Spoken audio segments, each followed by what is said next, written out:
Welcome to part one of a two-part series on the Power Women of the Trades podcast.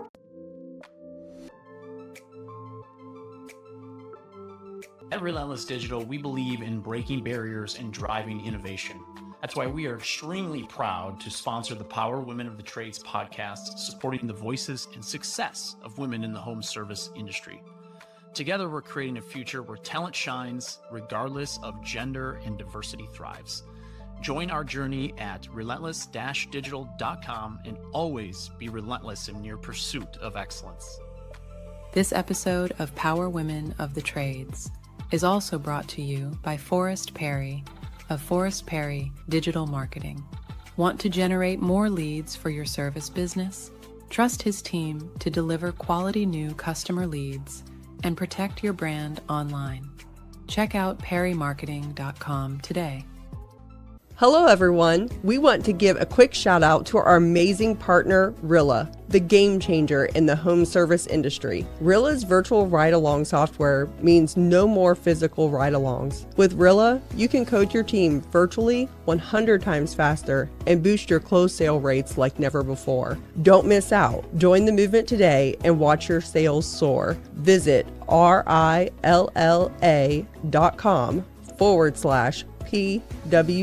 to learn more. Welcome to Power Women of the Trades podcast. This show is all about breaking barriers and changing the game. Our guests will feature some of today's most successful female entrepreneurs and other advocates of our industry as well. Because if there's one thing we know for sure, female-led entrepreneurship drives change on multiple levels. We want to empower women in the trade industry like you so you can maximize your potential, stay balanced, achieve long-term success, and claim ownership over your life. Let's get started. Welcome back to Power Women of the Trades podcast with Cassie and Heather. Today we are with Jamie Hunley with Point Loma Electric Plumbing, Heating, and Air. Did I get that right? You got it right. It's a long name, but yeah. Point Loma, is that a city? Yeah, it's a town in San Diego. It's a geographic name, and one of these days I'll rebrand it, but today's not that day. I always got all kinds of days for us. Heather, I probably need to quit talking about this on every podcast, but Heather just rides the Cassie wave sometimes, and she's just like, what are you going to do next? So yes, today's not the day. I understand that for sure. It's big, it's such a big commitment and there's much to it. And I just feel like I have to take the resources that we have and focus on the matters at hand and get the best at what we do now before I tackle other big projects. So that's completely.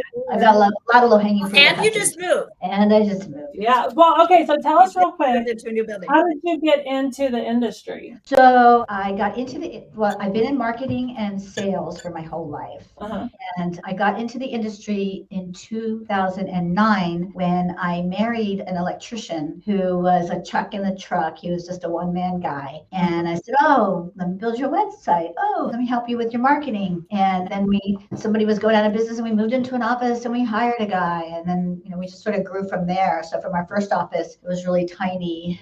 Once we hit about 1 million, maybe, we had outgrown that spot. So it was one little tiny spot. And then we moved to another spot. So this is our now 4th location that we've moved to through the years. It's been a long time. It was 3 years at the first spot, 6 years at the last one, and we were at the place we just left for 9 years. And we just outgrew it. I mean, we were bursting at the seams. And the worst part was that we only had 1 bathroom and 13 parking spaces. Listen, okay, we got to talk about this. We know this. You do. We do. Yes. So the original quality building, we had 1 bathroom and 4 parking spots. Then we moved to a different building and we had 1 bathroom and 9 parking spots, maybe 10.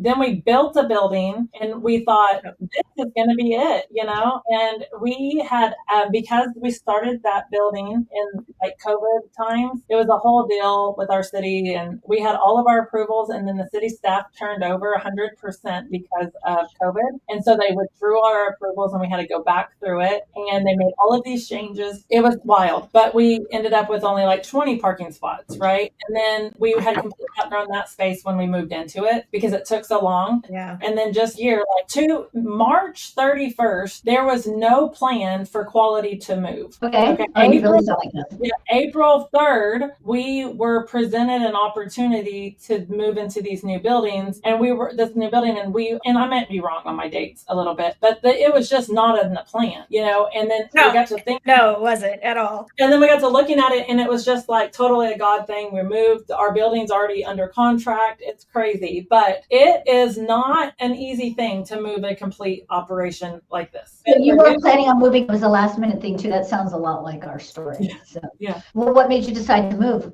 at that point? Well, it was giving us a lot more space and parking spots, even though right now I'm still struggling with parking spots again, but it was a lot more space. Mm-hmm. A lot more space, a lot more. Yeah. I was just going to say, Cassie texted me on a weekend and said, "What do you think of this building?" And I go, "That wasn't in the business plan for this year." And she goes, "I know, and I go, "Well, there's not enough parking." And then she goes, "Well, what if we got both buildings?" And I was like, "Okay, that could work." Still wasn't in the plan, but she's like, "I feel like this is what we need to do." And I'll tell you, I was just in Oklahoma. We just got moved into the building 3 weeks ago, and you just walk in the front door, and I knew it was the right decision. I 100% just walked in the front door, and I'm like, oh my gosh, this is where we need to be. And it's perfect. It's a perfect location. And sometimes you just have to go on your gut, and Cassie's really good about that. And she'll send me, "I'm going to do this." And I'm like, yeah. And I'm like, okay, I trust you. Yeah. My analogy is sometimes you have to go out onto the thin edge of the branch and let it sway until the branch grows thick enough to support your weight. Like sometimes you just got to take that risk. That was sort of the situation here too. But what made you guys move? So we've been in that space for 9 years, and I actually wasn't going to move because it's such a big deal. And it was 3,800 square feet with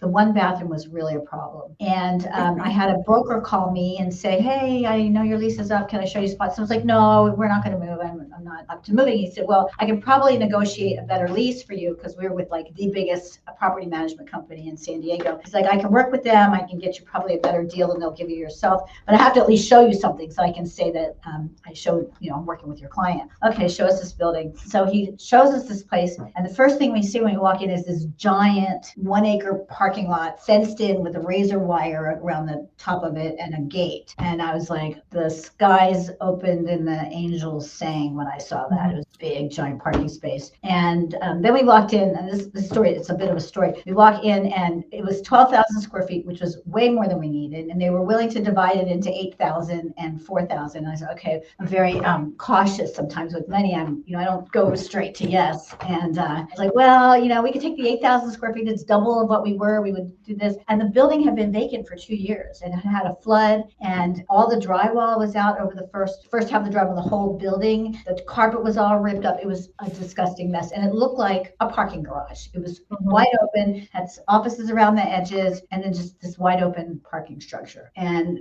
I could see the vision, but I couldn't see the work that was involved in it. So then we start looking at the other side. I'm like, if we take this space, we really need to take the whole thing. Yeah. It doesn't make any sense. We would be blocked off from the windows. So then my landlord came back with their new rates, and they were changing me so I was paying $7,500 a month for 3,800 square feet, and it was a gross lease. So that was all I paid. Now they're changing it. They jacked up the rent, and they were changing it to a triple net lease. So it was a higher per square foot, and then they were going to charge me for all the expenses, including my HVAC and all of my systems, and it was going to $9,500 a month, and I still only had 13 parking spaces and one bathroom. So we decided, okay, if we could make it work, we were going to do this. I mean, this was a lot more, but relatively speaking, so much more value. So we went back and forth. We signed the lease like the second week of April, and my lease was up May 31st. So during that time, we had to get out. We had to have all the drywall done, do our TIs, because we had to build in buildings, build in some offices, recarpet the whole place, and get it done in 6 weeks. And it was a logistical. That's the same story with us over here. And then because I said, if we're going to do it, we have to do this right now before June because of summer. Like we don't have time to do this stuff in the summer. And so we've moved quick, and like we're moved into the building now, and my office is upstairs, and I have set at my desk in the last 3 weeks, probably like 2 hours total, because I've just permanently moved downstairs until it's finished, because we're still like, and then, we get in here and one of the front air conditioners went out, and of course it was an R22 system. So now we're replacing that. But then we were too busy to do that. So Oscar, my husband, is finishing I'm podcasting right now in a room with no AC. And it's just like, you know what I've learned on our businesses? You just adapt and you just figure it out. We just keep it. You just have to figure it out. We were supposed to be in, and there was no AC, so we had everybody working from home, and they were supposed to come back in Monday, but today was our first day back. But it's exciting. The walls are all bare. I can't wait to have stuff up on the walls, and we really made this about the employees this time, and it's because we have tons of more space than we can use. Yeah, and I'm excited because it's a goldfish analogy, right? You take a little goldfish and you put it in a little bowl, and it grows up, and once it gets a certain size, it can't get any bigger because the bowl is too small. Put it in a bigger bowl, it gets bigger. Put it in a pond, it grows into a carp. Yeah. So you're going to take all 12,000 of that square feet, and within 6 months have a purpose for every bit of it, and be like, what in the world did we do without it? I believe so. So we have big open spaces where we can put in more offices or more cubicles or whatever. But we built out, the thing I'm most excited about is what we did for the techs. We specifically built out a technician lounge, like a technician playroom. And they're so excited about that. They're assembling the foosball right now. And then they have their own conference room. So conference room for the techs, conference room for the admin, and a conference room for the management team. That's awesome. And but they've got, darts and games, and I just want them to have a fun place to hang out. And when we hit a next milestone, I promise them I get them like a PlayStation race car. I love that. I love that. Excited about it. So that's awesome. It's the little things. It's really the little things that help keep, building and growing your culture. Yeah, keep the guys happy and everybody is happy. So how has your company grown in the last, so it was just electric, is that right? Yeah. So when my ex-husband started it, he was an electrician, and we were just electric for a really long time. And one of the big lessons I'm getting right now is really how different electrical is than plumbing and HVAC. And I knew that from Nexstar, like every company I know that started with electrical and then added HVAC and plumbing blew up after that. And electrical is always the smallest trade. And I never quite understood why. And now I'm starting to really see that, which is pretty interesting. So worked with him for a long time. He was a classic tech. He'd rather be digging a ditch than working on a spreadsheet, and it just, we kind of outgrew the founder. And then ultimately we divorced, and I bought the company, I bought the house, I bought, the whole thing, and I took it over. In 2018, we added a bathroom remodeling division. I'd gone to one of the leadership groups whose philosophy was say yes to everything and, do whatever you can. And here's this bath planet, and, do it if they have it in your area. And I was like, yes, I'm going to do it. Yeah. So didn't know anything about what I was doing, started it up, hired it, did $1 million in the first year, which I was so excited about, but it practically killed me from stress. I didn't know anything about plumbing. I didn't know anything about remodeling. It was a real leap before I looked, and it wasn't a good match, but it led me to having plumbing. So into a plumbing team, which started in 2018. We got rid of the remodeling and kept the plumbing. Took me about a year and a half to really get a grip on how to operate plumbing. Plumbers are different than electricians. I know electrical, I know electricians. And then HVAC, we just added in February, and we did it by acquiring a little HVAC company, just like a 4-man shop that was struggling, and they joined forces with us and brought their vehicles. And I have a manager who has a very, very strong HVAC background. So I didn't want to do it because I didn't know it. And I didn't want, I learned my lesson. They've been trying to get me to add HVAC for years. And I'm always like, no, I don't know anything about HVAC. It's too much equipment. It's seasonal. It's a different sales model. It's it's the comfort advisor. And that reminded me of the bathroom remodeling. And I was very resistant to it. And finally, it was just a no-brainer to bring these guys on and to just open it up and just,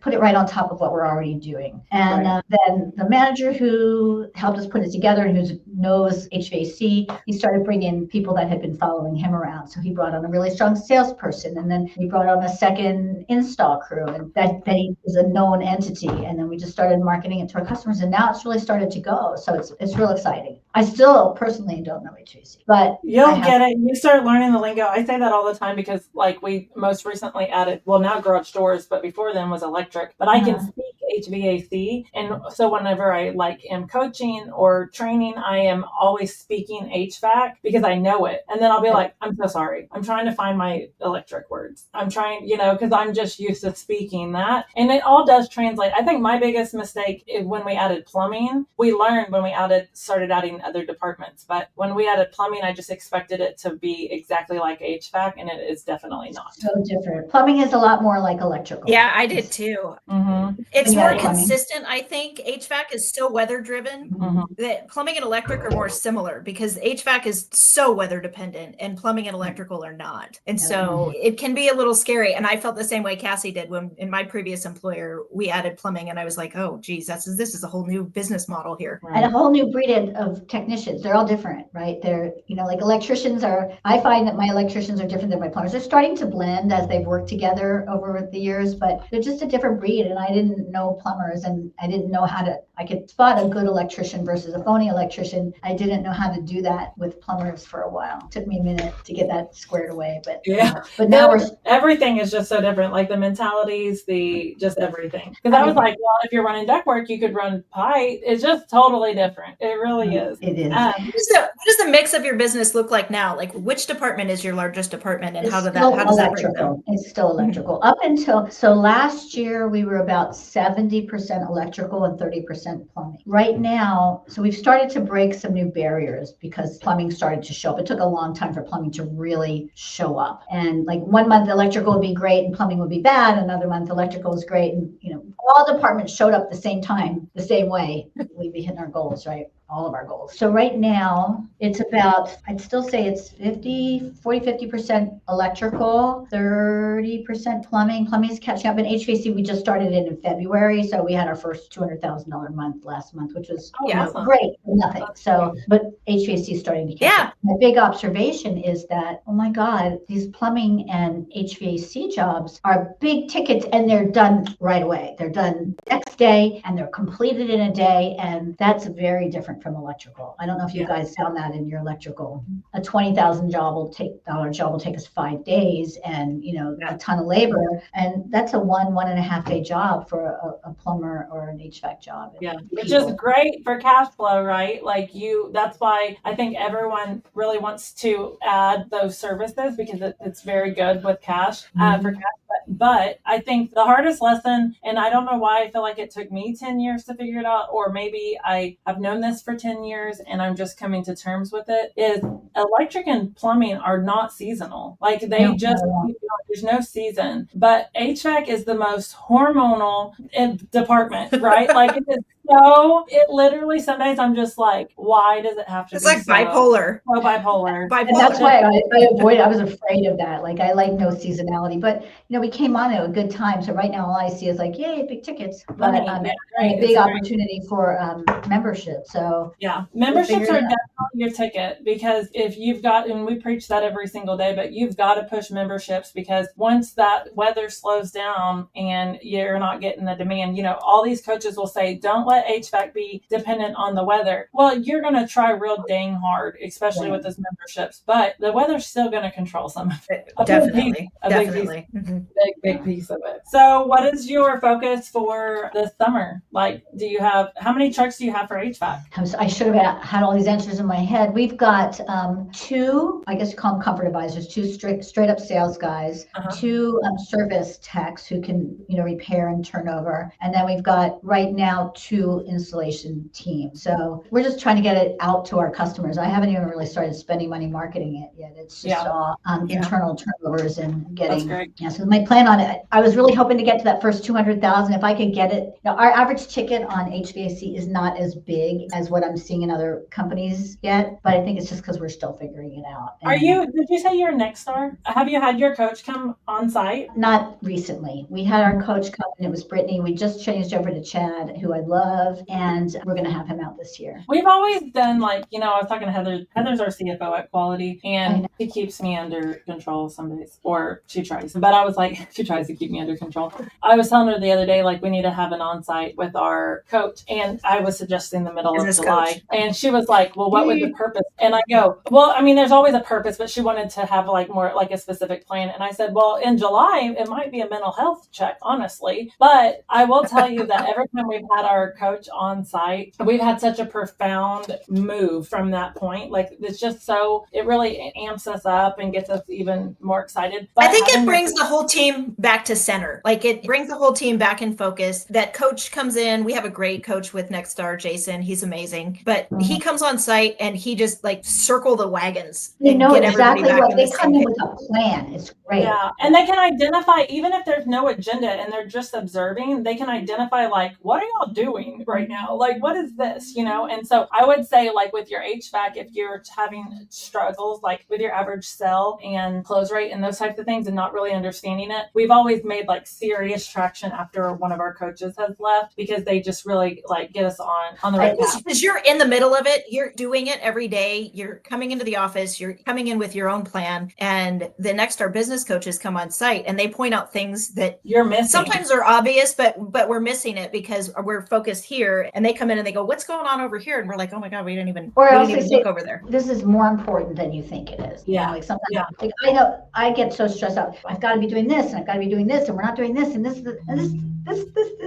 And it's just, you know, you can't keep all the air spinning until you have enough, all the plates spinning until you have enough critical mass for have those backup people. And we're very thin on the management side. So that's where we're struggling. But did you do the BPW too? Because that's what I did last year, but made the decision that I'd rather spend that money having the on-site. We do BPW on site though. We have him come to us and we've done that the last 2 years. And that's another one of those things that it's like really gets, actually we were just yesterday. So what we do we do our BPW, our business planning workshop. And this is something like people who are not Nexstar, if you have a coaching group, they do some type of like annual planning, or you can do without that, you can do some sort of annual planning, right? And we do that in November where we do our BPW and get our plan. But then right before every month starts, which because of our move, we were a couple days late this month, we have what we call our whiteboard or our pregame.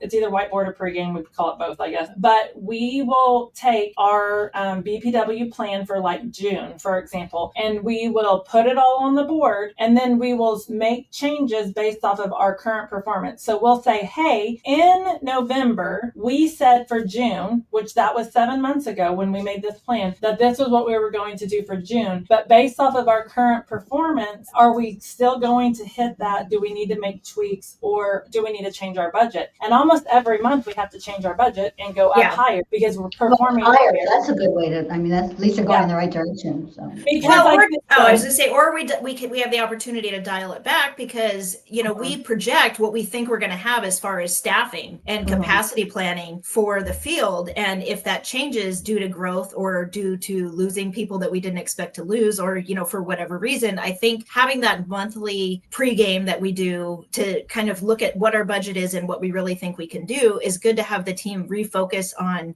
what's possible. And because quality has been experiencing a ton of growth, we didn't want to overshoot too far, even though we knew we were going to grow when we did our business planning. But there's, like our plumbing department is just blowing up and doing way more than we expected. So that once a month meeting that we have gives the opportunity for everybody to discuss that and get back on the same page and say, okay, well, this is what our budget is, but we think we can do this. Now, what do you attribute your plumbing department blowing up to? Proper management. Let's both have two different responses, maybe, because maybe my response is different from Heather's. We always had management, but like proper processes and then proper management of the processes. Because we would have... Yeah, I would definitely agree with that. We had managers and they were doing fine. And then we had processes, but we weren't always managing the process. That's and a challenge. we actually run our plumbing department like a HVAC. We have where you have sales and then you have a turnover process. Yeah, we do that with our plumbing, like with the drain department, right? So yeah, we're the same. Yeah, that's how we do it with the drains. That was a big piece for us too, because